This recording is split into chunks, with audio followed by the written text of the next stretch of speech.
Olá, olá, olá, muito bom dia. Pois então, minha gente, eu recebi há bastante tempo aí, não lembro quando foi, recebi uma mensagem no meu WhatsApp, no meu Twitter, sei lá onde, e essa mensagem me chamou muito a atenção a ponto de eu separá-la para trazer ao conhecimento de todos vocês. Bom, o texto eu dei o título de Contrate uma Mãe, porque o assunto girava em torno de uma mãe em busca de emprego, em busca de colocação para seus filhos em vagas escolares ou de creche, especialmente aqui diz no texto creches, e também a visita de conselho tutelar na casa dessa, digamos, de uma mãe desse gênero.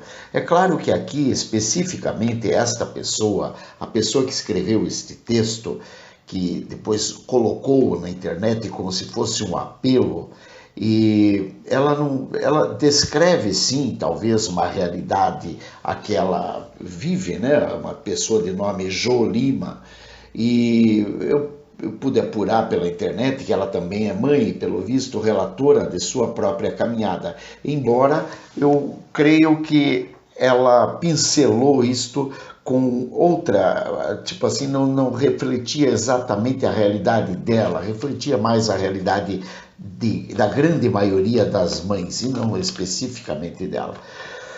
Bom, nós podemos entender que, relatando o caso de talvez mais da metade da população brasileira, especialmente das mães, nós vemos que a situação é caótica, sim. A situação é caótica e uma das soluções que essa cambada de especialistas, como diria o Abraham Weintraub, o que eles querem? Eles querem, por exemplo, o aborto, porque o aborto, digamos, acabaria com metade desses problemas, ou mais da metade desses problemas, né? É simples assim, basta abortar, o governo não tem que ajudar, não tem que colaborar para inserir essas pessoas na sociedade e, enfim, a esquerda estaria muito bem, obrigado. Além de que a indústria que se utiliza de feto humano e de placenta e de não sei o que, etc., poderia trabalhar muito bem, enriquecer barbaramente, não haveria essa explosão demográfica e haveria muito mais condições de dominação de países, né? Por países que tenham um número de filhos maior, que possa manter a sua cultura em alta. Então eles chegam nos países que têm muito menos filhos, né? Um país que tenha um filho, dois filhos por casal, esse país já está fadado à destruição. A sua cultura não atingirá os pontos de maturidade. Afinal de contas, um país, para manter sua cultura, ele tem que ter no mínimo 3 filhos por casal. Bem, afora o problema de que eu sou favorável às pessoas que tenham filhos e que não pratiquem o aborto, ainda tem a história de que nós temos que viver um Estado democrático onde todos tenham seus direitos iguais e respeitados, porque são direitos adquiridos. Não existe, como muito bem dito pelo general Mourão, não existe Silva que seja melhor do que Silva.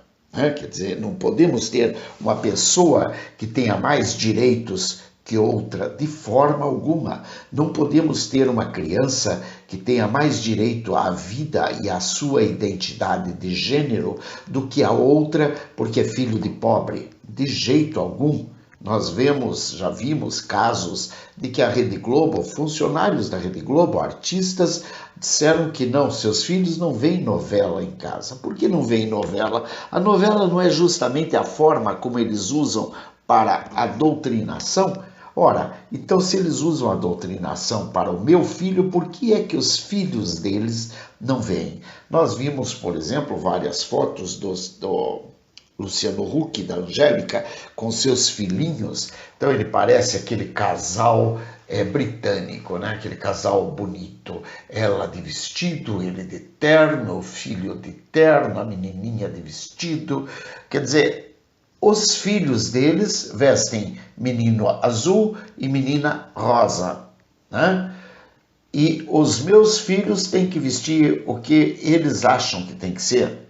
Os meus filhos têm que ser drogados. Os deles andam de terno e andam bem vestidos, andam por quê? O que é? Só porque eles têm um pouco mais de dinheiro, os meus não podem ter dignidade? Quer dizer que dignidade tem que ser uma mercadoria de compra, de aquisição? É esse o problema? E diga-se de passagem, uma mercadoria de aquisição, lembrando que o próprio Luciano Huck, ele comprou um avião com o dinheiro emprestado do BNDES a um juro baixíssimo. Isso é justamente uma imoralidade. Não é uma ilegalidade, porque o banco emprestou, mas é uma imoralidade. Por quê? Ora, se ele tinha o dinheiro para comprar o avião, fosse comprasse de outras formas, como é que ele mexeu os pauzinhos para pegar um dinheiro do BNDES, Banco Nacional do Desenvolvimento Social, para comprar um avião próprio? Se é para o desenvolvimento social, não é para o desenvolvimento pessoal. Muito bem. Esta mulher, descrita por esta ilustre colega Jo Lima, que eu não sei quem é, não conheço, mas deve ser uma mulher excepcional, a que foi dado o título de Contrate uma Mãe, ela descreve o seguinte: na entrevista de emprego, pergunta-lhe o encarregado da contratação: você tem filhos? Ela responde: sim, 3. Como você vai trabalhar? Ela responde: eles vão para a escola. Aí ele diz: mas aí fica complicado, né? Aí ela responde: meu senhor, a pergunta correta seria: como eles vão comer, morar, vestir, viver se eu não trabalhar? Aí ele responde: ok, entraremos em contato. Bem, a priori nós já vimos que ela, ao chegar a pedir um emprego, ela já encontra a barreira porque ela tem filhos. Claro, natural, uma mãe que tenha filhos, ela tem que se dedicar à educação dos filhos, ela tem que se dedicar, ela tem horários a cumprir e ela não pode simplesmente atender a empresa, digamos, em tempo integral. Ela tem que levar os filhos à escola, ela tem que buscá-los na escola e ela tem que prover o que comer, onde morar, o que vestir, como viver, e ela para isso precisa trabalhar.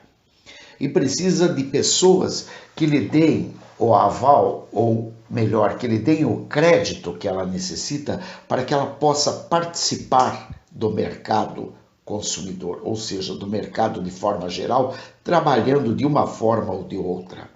Quer dizer, o problema todo, diria-se, não está no fato dela ter filhos. Está, como ela muito bem disse, ela precisa trabalhar para que eles possam comer, morar, vestir e viver. Consequentemente, uma pessoa que tem essas responsabilidades, com certeza vai dedicar-se à altura para poder continuar a dar de comer, a dar de morar, a dar de vestir, a dar de viver para seus filhos, porque ela só está fazendo isso por uma grande causa.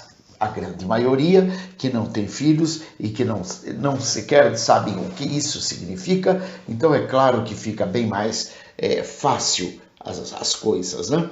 Bom, uma segunda parte desse mesmo texto, ela mostra que ela se dirige à creche, onde ela é inquirida. Na primeira etapa, ela foi inquirida por uma pessoa do Recursos Humanos, né? E essa pessoa do Recursos Humanos, ele tem toda a sabedoria, mas ele não entende o que seja necessidade de trabalho, o que seja o que pode mover uma pessoa a dedicar-se ao emprego, né?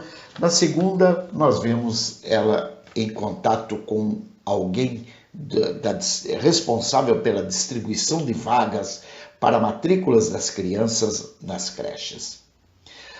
A pessoa pergunta: você trabalha qual período? Ela diz: estou desempregada, procurando emprego. Aí a pessoa diz: precisa de carteira assinada para conseguir a vaga. Aí a mãe diz: moça, como eu vou arrumar emprego com um bebê fora da escola? Aí a responsável pelas vagas diz, não temos vagas nesse caso. Quer dizer, primeiro, você tem que ter uma carteira de trabalho assinada para conseguir um emprego. Só que, para que se consiga o emprego, você não pode ter a responsabilidade de ter que criar ou educar ou cuidar de filhos. Você precisa estar com o teu filho em tempo praticamente integral nas mãos de pessoas estranhas, de forma que você possa vir a ter a possibilidade de conquistar uma carteira assinada. Mas precisa da carteira assinada para se conseguir a vaga.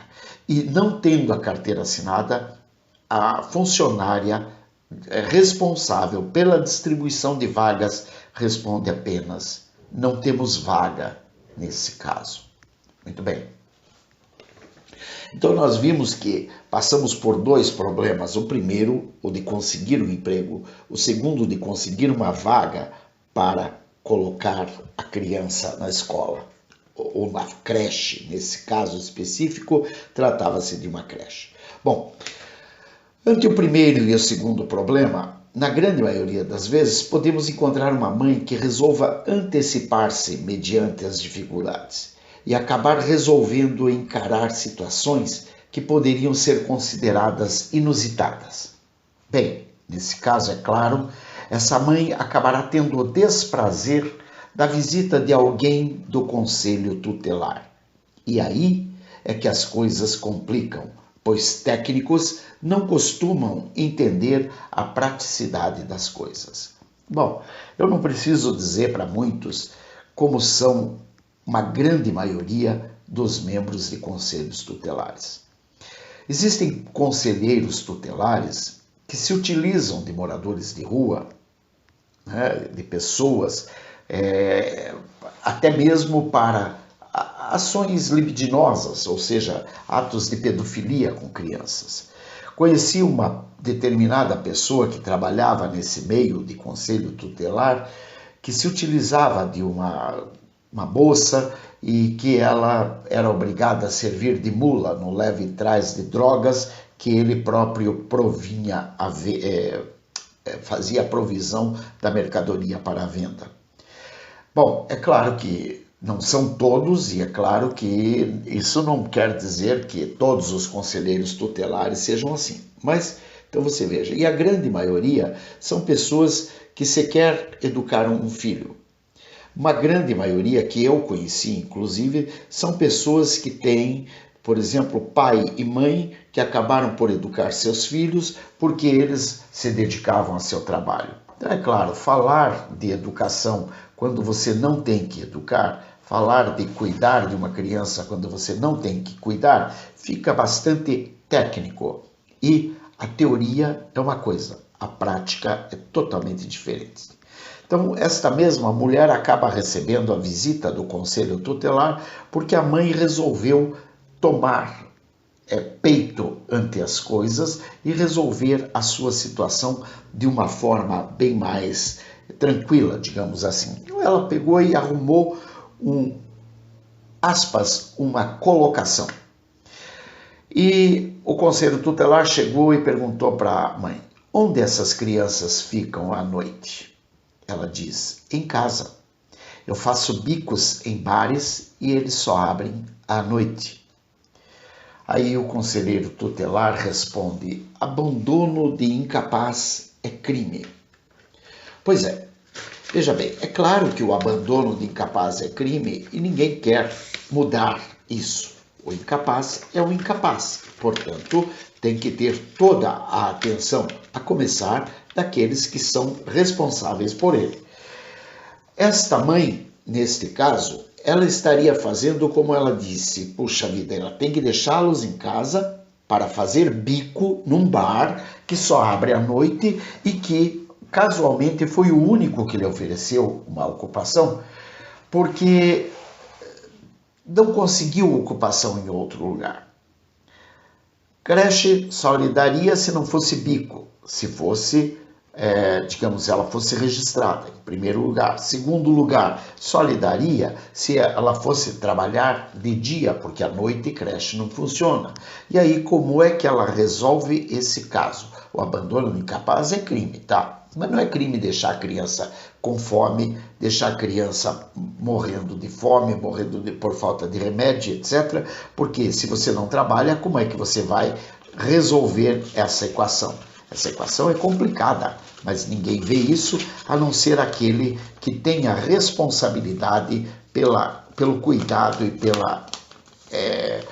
pela educação dessas crianças. Bom, seria necessário que eu continuasse a descrever os passos que possivelmente esta mãe poderia passar em alguns diferentes cenários? Eu creio que não. Eu creio que a maioria de vocês já percebeu, já sabe quais seriam os diferentes cenários que esta mãe poderia ter que passar para conseguir algum dinheiro para poder alimentar seus filhos. E, é claro, cada cenário desse teria uma história bastante diferente e bastante louca para ser contada. Creio que é desnecessário, porque a grande maioria das pessoas que me acompanham nos meus canais são pessoas inteligentes e saberão desenhar isso sem muito esforço. Naturalmente que não temos que desenhar isso. Afinal de contas, a maioria das pessoas que conheço neste canal são inteligentes a ponto de entender qual seja o drama de uma mãe como a que é descrita nesta situação. Conheço inúmeras mães que cuidaram de seus filhos praticamente sozinhas e que deram conta do recado porque são pessoas com capacidade, muito embora se dependesse do conselho tutelar, da creche ou mesmo de alguns patrões, é claro, elas não teriam dado conta do recado. E como elas não sabiam que era impossível resolver a equação, elas foram e resolveram. Depois elas descobriram que aquilo era impossível, mas já estava resolvido, né? Então que bom. Achei de fato esta uma grande mensagem, uma linda mensagem, e por isso eu trouxe ela para reproduzir aqui. Com umas poucas pinceladas minhas no texto, eu deixo aqui os meus parabéns ao autor ou à autora. A autora que eu imagino que tenha sido a pessoa de nome Jo Lima. Bom, eu diria aos meus colegas, aos meus amigos, às pessoas que tenham empresa, contrate uma mãe. Contrate uma mãe porque essa saberá dar valor ao crédito que você deposita nela. E ela saberá dar valor porque ela precisa de confiança para que ela possa devolver isso para os filhos, como até mesmo o seu próprio crescimento. Ela precisa voltar para casa satisfeita por ter conquistado mais uma etapa de sua vida, porque aí ela vai poder transmitir a seus filhos a autoconfiança que ela vem perdendo há bastante tempo. E seus filhos, por consequência, ao ver suas mães com uma autoestima bastante elevada, poderão também ter a mesma autoestima, uma vez que dentro de casa a grande maioria dessas mães sofre, às vezes nas mãos de maridos, às vezes nas mãos de pessoas da própria sociedade, porque são todos pessoas teóricas que nunca tiveram a oportunidade de praticar a educação de uma criança e daí se mete como se tivesse todo o conhecimento do mundo. Pessoas que, na grande maioria, nunca tiveram filhos, mas sabem muito bem como educar filhos, porque aprenderam via método de Paulo Freire, entre outros idiotas aí que ficam dando pitacos onde não conhecem. Eu diria isso, gente. O assunto é esse. Contrate uma mãe. Que Deus te abençoe, proteja, guarde, liberte e restaure. No nome santo de Jesus. Aleluia. Amém e amém. Beijos. Bye. Fui.